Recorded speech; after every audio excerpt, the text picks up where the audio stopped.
Recovery with Jesus. Today we're going to share the story of redemption, how my life was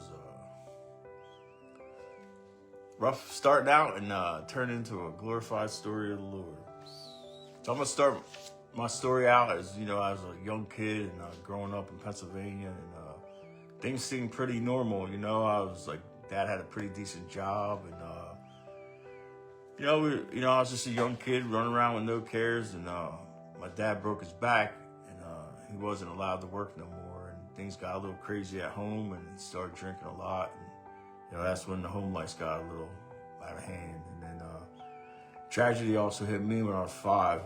One of the neighborhood teenagers had molested me, and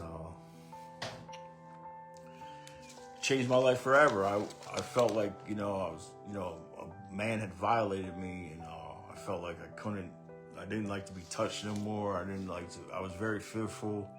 I was scared for my life, and I didn't tell no one. I never told no one ever in my life till I was 30-some years old. And that was a big weight on my shoulder. And a lot of people asked, like, how come you never said nothing?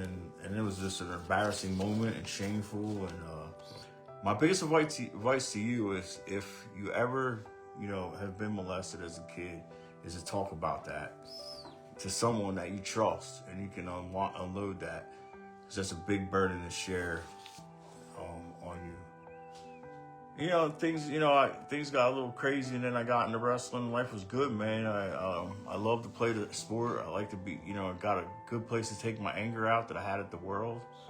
And, I just liked doing it. I really enjoyed it, and it was a good part of my life. I had great memories doing it.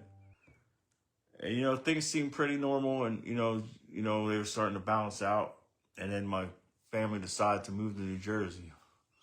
That was a little culture shock, coming from the mountains of Pennsylvania to New Jersey.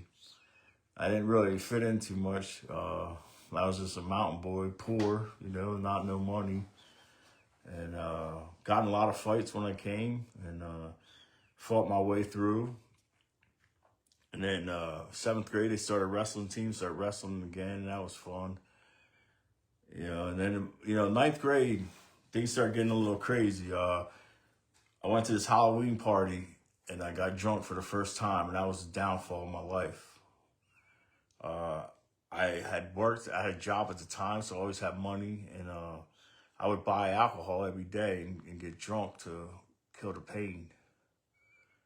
I never thought just by drinking something one time you can get addicted, but I was instantly addicted because it shut off all my emotions and it shut off all the pain.